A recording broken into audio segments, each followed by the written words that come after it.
నమస్కారం సార్. నమస్తే అండి. సార్ ఇప్పుడు క్యాన్సర్ చాలా మందికి క్యాన్సర్ ప్రాబ్లమ్‌తో బాధపడుతుంటారు. అవును. వస్తుంది గూడా. అసలు క్యాన్సర్ ఎందుకొస్తుంది అనేది చాలా మందికి తెలీదు. క్యాన్సర్ ఎందుకొస్తుంది? రాకుండా ఉండాలంటే ఎలాంటి జాగ్రత్తలు తీసుకోవాలి? మన ఈ ఫ్లవర్ థెరపీ ద్వారా క్యాన్సర్‌ని ఎలా తగ్గించుకోవచ్చంటారు? మనం ఏదైనా గాని ఒకటి ట్రీట్మెంట్ గురించి వెతికినప్పుడు ఆరిజిన్ ఏంటి? రీజన్ ఏంటనేది చూసుకోవడం చాలా ఇంపార్టెంట్ యెస్ అండి. సార్. ఇప్పుడు క్యాన్సర్ అనేది మన బాడీ మెటబాలిజంలో ఒక డిస్‌ఫంక్షన్. ఓకే. రోజుకి మన శరీరంలోని ఇప్పుడు ఈ కణం ఉంది ఇక్కడ. అవును. ఇదే ఉండదు. హ్మ్. ప్రతి 3 నెలలకి అది రిప్లేస్ అవుతా ఉంటది. ఓకే. సో, మన చర్మం పోయి, పాత కణాలు పోయి కొత్తవొస్తాయి. అలాగే మన బ్లడ్ సెల్స్ ఉన్నాయి. హ్మ్. అవి బ్రేక్ డౌన్ అయిపోయి కొత్తవి ప్రొడ్యూస్ అవుతాయి. ఓకే. ఆన్ ఎన్ యావరేజ్ మన శరీరంలోని కనీసం ఒక బిలియన్ సెల్స్ ప్రొడ్యూస్ అవుతున్నాయనుకోండి. ఓకే. అందులోని 0.0001% హ్మ్. అనామలీ ఉంటది. అంటే చాలా ఎఫిషియంట్ సిస్టము. హ్మ్. అనామలీస్ ఉంటాయి. అంటే సెల్ ఫార్మ్ అయినప్పుడు, కొత్త సెల్ వచ్చినప్పుడు అది గ్రోత్‌గా అంటే దాని పర్పస్ అది తీసుకోకుండా హ్మ్. ఇంకా గ్రో అవుతా ఉంటది. ఓకే. దాన్ని ఒక క్యాన్సర్ కింద, ట్యూమర్ కింద మనం డిఫైన్ చేస్తాం. హ్మ్. సగటున ఆన్ ఎన్ యావరేజ్ హ్మ్. ఒక హ్యూమన్ బాడీలోని హ్మ్. వారానికి ఒక 2000-6000 క్యాన్సర్‌లు ప్రొడ్యూస్ అవుతాయి. ఓకే. నేచురల్‌గానే. హ్మ్. That is the natural state of the body. Okay sir. So, అది ఇన్‌బిల్ట్ అయినప్పుడు హ్మ్. బాడీకి ఒక డిఫెన్స్ మెకానిజం ఉంటది. Okay sir. ఏంటి క్యాన్సర్ ఉందనగానే దాన్ని ఐడెంటిఫై చేసి హ్మ్. దాన్ని కంటైన్ చేసుకుంటది. హ్మ్. కంటైన్ చేసుకొని దానికొచ్చే న్యూట్రియంట్స్‌ని అన్నీ ఆపేస్తాయి ఆక్సిజన్‌ని. హ్మ్. అది మెల్లిగా అవి అక్కడ చనిపోయి ఒక రసంలాగా మారిపోయి హ్మ్. బాడీ దాన్ని బయటికి పంపించుకుంటది. ఇప్పుడు ఎక్కడో పులిపిరికాయ వచ్చింది. అవును. అది క్యాన్సరే. ఓకే. స్కిన్ క్యాన్సర్‌లో ఒక వేరియంట్. Okay sir. లోపల చిన్న చిన్న గడ్డలు, ట్యూమర్స్ ఇవన్నీ ఫార్మ్ అవుతా ఉంటాయి. హ్మ్. జనరల్‌గానే వస్తది. బట్ ఎప్పుడైతే బాడీ దాన్ని ఐడెంటిఫై చేయలేకపోయిందో హ్మ్. అప్పుడు అది క్యాన్సర్ కిందకి పరిగణిస్తది. అంటే మేము చూసేదేంటి మన ప్రాణశక్తి, హ్మ్. ప్రాణం మన చక్రాల ద్వారా డిఫరెంట్ మెటబాలిక్ ఫంక్షన్స్‌ని చేపిస్తా ఉంటది. హ్మ్. ఆ మూలాధార చక్రంలోని బ్రహ్మ అనే హ్మ్. ఎనర్జీ ఎప్పుడైతే కరప్ట్ అవుతదో, హ్మ్. బ్రహ్మ ఎనర్జీ కరెక్ట్‌గా ఫ్లో అవ్వనప్పుడు హ్మ్. బాడీలోని గ్రో అవ్వకూడదు. ఓకే. నేను నా ఫంక్షన్ చేసుకోకూడదు. గ్రో హ్మ్. అవుతా ఉండాలి అనే ఇంబాలెన్స్ హ్మ్.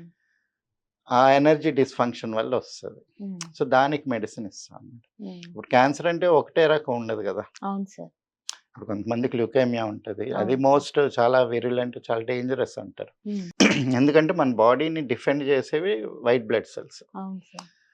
అది కావాల్సిన మోతాదు కన్నా హ్మ్. ఆగకుండా మన లింఫ్ నోడ్స్‌లోని ఇంకా విపరీతంగా ఎక్కువ ప్రొడ్యూస్ అయితే హ్మ్. అవి మన శరీరాన్ని హరించేస్తాయి. ఓకే. అంటే మేము బై చాన్స్ మా మెడిసిన్ తయారు చేసిన తర్వాత మాకొచ్చిన ఫస్ట్ కేస్ కూడా ల్యూకేమియాదే. Okay sir. వాళ్ళేంటంటే ఆల్‌మోస్ట్ ఇంక అయిపోయింది. ఇంకో 2 మంత్స్, 3 మంత్స్ అని చెప్పారు. Okay sir. బట్ ఎప్పుడైతే మన మెడిసిన్ వాడి మెటబాలిక్ డిస్‌ఫంక్షన్ హ్మ్.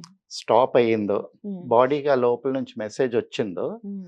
ఆ ల్యూకోసైట్స్ ప్రొడ్యూస్ అవ్వడం ఆగింది. హ్మ్. మిగిలిన వాటిని మెల్లిగా బాడీ ఆ లోడ్ తగ్గించుకుంటా. హ్మ్. So, it's 9 years down the line. హ్మ్. ఇంకా పేషెంట్ బానే ఉన్నారు. అదేంటంటే, ఆ మెసేజ్ ఫ్లో అయ్యే దగ్గర, హ్మ్.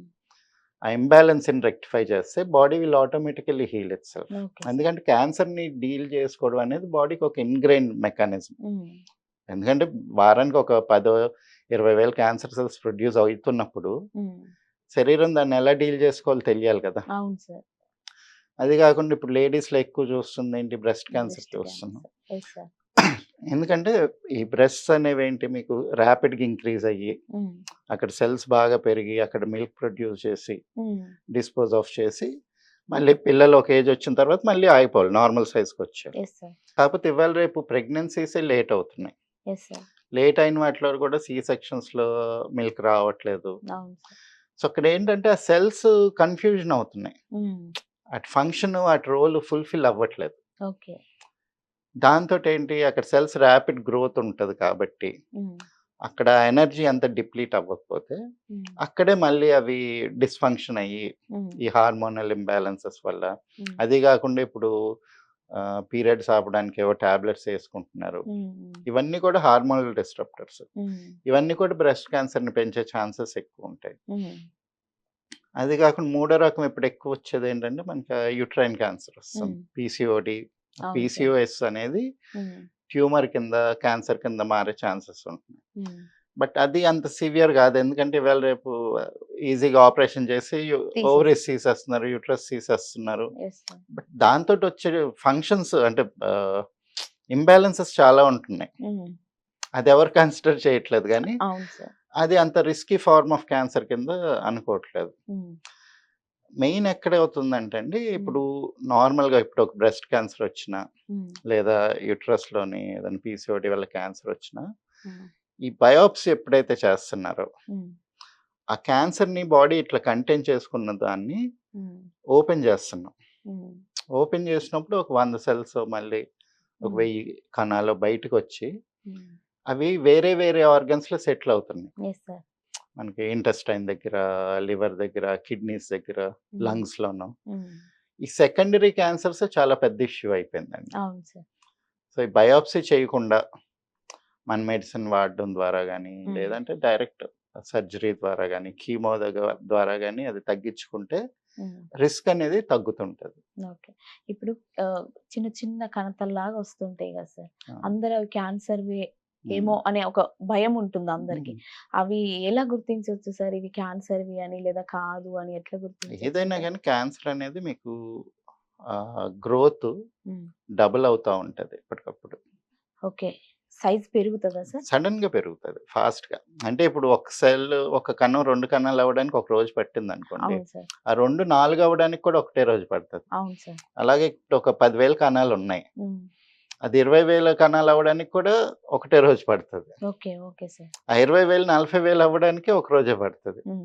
సో, ఇంత సైజ్ ఉన్నది, హ్మ్. ఇంత సైజ్ అవ్వడానికి టైం పట్టొచ్చు. బట్ హ్మ్. ఇంత సైజ్ ఉన్నది ఇంత అవ్వడానికి ఒకే రోజు. అవును సార్. సో, ఇలాంటివి ఏమన్నా ఉన్నా సరే హ్మ్. భయపడాల్సిన అవసరం లేదు. ఓకే. సడెన్‌గా ఆహ్, ర్యాపిడ్ గ్రోత్ ఉంటే ఓకే. అది క్యాన్సర్ తీసేయొచ్చు. ఓకే. బట్ క్యాన్సర్ అని బాడీ ఎప్పుడైతే దాన్ని రికగ్నైజ్ చేస్తదో, హ్మ్. హ్మ్. దాన్ని కట్ ఆఫ్ చేసేస్తది. హ్మ్. అంటే దానికి న్యూట్రిషన్ ఎళ్ళదు, ఆక్సిజన్ ఎళ్ళదు. హ్మ్. ఏమి ఫుడ్ సోర్స్ లేదనుకోండి, హ్మ్. డ్రై అయిపోతది గదా! అవును సార్. అది అలాగే న్యాచురల్‌గానే అది చనిపోతది. బాడీ దాన్ని కంటైన్ చేసుకుంటది. ఓకే. ఓకే. సో, క్యాన్సర్స్ ఎంత న్యాచురలో, హ్మ్. ఆ క్యాన్సర్ డిఫెండింగ్ మెకానిజం కూడా అంతే న్యాచురల్. హ్మ్. కాకపోతే ఇప్పుడు ఇవాళ రేపు మనం ఎక్కువ ఎందుకు చూస్తున్నామంటే, హ్మ్. ఈ కార్సినోజెనిక్ సబ్స్టెన్సెస్ ఎక్కువ హ్మ్. తీసుకుంటున్నాం. అంటే డీప్ ఫ్రైడ్ ఎక్కువ హ్మ్. తీసుకుంటున్నాం. వాటిలో కార్సినోజెన్స్ ఎక్కువుంటాయి. హ్మ్. ఈ మాడిపోయిన ఇప్పుడు చపాతీలు ఇవి యెస్ ఎక్కువ సార్. తింటున్నాం. హ్మ్. దాంట్లో బ్లాక్ కార్బన్ ఏదైతే ఉంటదో, హ్మ్. అది మీకు కార్సినోజెనిక్ ఎక్కువ. ఓకే. అలాగే బర్న్డ్ షుగర్ ఇప్పుడు క్యారమెల్ గాని, ఎక్కువ బాగా సిరపీ షుగర్ తీసుకున్నా గూడా దానిలో కార్సినోజెన్స్ ఉంటాయి. మీకు అజినోమోటో ఉంది. హ్మ్. చికెను, ఎగ్, హ్మ్. కొన్ని డైరీ ప్రొడక్ట్స్, హ్మ్. మనం వాడే మస్కిటో రిపెల్లెంట్స్, హ్మ్. కార్‌లో వాడే ఎయిర్ కండిషనరు, అవును సార్. స్ప్రేస్ అవును చాలా సార్. కార్సినోజెన్స్ మనల్ని మనం అటాక్ చేసుకుంటున్నాం. అవును సార్. అది గాకుండా బయట నుంచొచ్చే డీజిల్ ఫ్యూమ్స్, అవును సార్. పెస్టిసైడ్స్ హ్మ్. ఇవన్నీ ఎక్కువున్నప్పుడు నంబర్ ఆఫ్ క్యాన్సర్ సెల్స్ ఎక్కువవుతున్నాయి. హ్మ్. బట్ బాడీ వాటిని కంటైన్ చేసుకొని ఉండాలి అంటే, ఒక హెల్తీ లైఫ్ స్టైల్ ఉండాలి. అవును. మంచి నిద్ర ఉండాలి మెయిన్. Yes sir. కరెక్ట్‌గా నిద్ర ఉన్నప్పుడు ఏమవుతదంటే, బాడీ దాన్ని అది రిపేర్ చేసుకోవడానికి ఎక్కువ స్కోప్ ఇస్తాం. Okay sir. స్లీప్ ఇంబాలెన్స్ ఉన్నోళ్ళకి, స్ట్రెస్ ఉన్న వాళ్ళకి క్యాన్సర్స్ వచ్చే ఛాన్సెస్ ఎక్కువుంటాయి. హ్మ్. రిలాక్స్డ్‌గా ఉండే వాళ్ళకి తక్కువుంటాయి ఛాన్సెస్ ఓకే ఎప్పుడైనా సరే. సార్. ఓకే. ఓకే. సో, ఇవన్నీ కన్సిడర్ చేసుకొని హ్మ్. ఆహ్, ఫస్ట్ ఆఫ్ ఆల్ ఆ భయం చంపేస్తదండి క్యాన్సర్ అవును తోటి. సార్. అవును. ఆ భయపడకుండా పర్వాలేదు. హ్మ్. హ్మ్.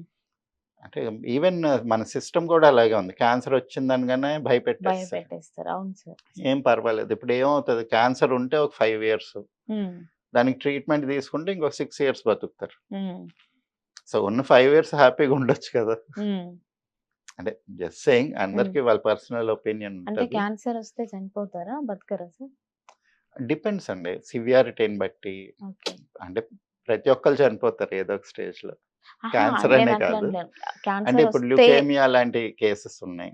హ్మ్. ఇప్పుడు బ్రెస్ట్ క్యాన్సర్ ఎప్పుడు చనిపోతారు? అది చాలా పెద్ద గడ్డయ్యి హ్మ్. స్ప్రెడ్ అయ్యి లంగ్స్‌లోకి ఎఫెక్ట్ అయినప్పుడు. ఓకే. డైరెక్ట్ బ్రెస్ట్ మీద ఏదేదో పుండయ్యి కారుతా ఉంటే హ్మ్. దాంతోని ఎవరు చనిపోరు. హ్మ్. అది లోపలికి గ్రో అయ్యి హ్మ్. లంగ్స్‌ని ఎఫెక్ట్ చేసుకుందనుకోండి. హ్మ్. లంగ్స్ ఫంక్షనాలిటీ పడిపోతది. సో, ఆక్సిజన్ అందదు. అవును సార్. సో, అప్పుడు మార్టాలిటీ ఎక్కువుంటది. హ్మ్. అలాగే మీకు బోన్‌లోని ఎక్కడన్నా వచ్చిందనుకోండి. అది హ్మ్. బోన్ వరకు ఎఫెక్ట్ చేసి అదే దాన్ని అక్కడ డిస్ట్రాయ్ చేస్తుంటది గానీ, దాంతో పెద్ద మార్టాలిటీ ఉండదు. ఓకే. బట్ అది ఇంకెక్కడికో స్ప్రెడ్ అయింది. ఓకే. మీకు మెయిన్‌గా లివర్‌లోకొచ్చింది. అంటే హ్మ్. ఏవైతే మన ఫంక్షనల్ ఆర్గాన్స్ మీద వస్తుంటాయో వస్తుందో అప్పుడు క్యాన్సర్స్ డేంజర్ అంటారు. అది ఆహ్, ఫేటల్‌గా మారుతది. హ్మ్. బట్ ఇప్పుడు ఎక్కడైనా ఒక క్యాన్సర్ వచ్చింది. దాని గ్రోత్ మన బాడీ అరికట్టలేకపోతుందనుకోండి. హ్మ్. ఇదెళ్లి మళ్ళీ వేరే చోట స్ప్రెడ్ అవుతది గదా! అవును సార్. అవును. బట్ మీరు ఇప్పుడు బయాప్సీ జేసి, లేదంటే మనకి మీరు కీమో ఇవన్నీ కీమో. తీసుకున్నా సరే అదే అవుతుంది. ఒక ఓకే. 5 ఇయర్స్‌లో మళ్ళీ రీసెర్చ్ అవుతుంది. హ్మ్. దాన్నేంటంటే లోపల నుంచి ఆ మెటబాలిక్ ప్రాసెస్‌ని మనం హ్మ్. కంట్రోల్ చేస్తే తప్పితే, ఓకే. అది కంట్రోల్ అవ్వదు. హ్మ్. Okay sir. ఓకే. క్యాన్సర్ ఎందుకొస్తుంది? రాకుండా ఉండాలంటే ఎలాంటి జాగ్రత్తలు తీసుకోవాలనే ఇన్ఫర్మేషన్ మాకు చాలా చక్కగా వివరించారు. Thank you so much sir. నమస్తే అండి.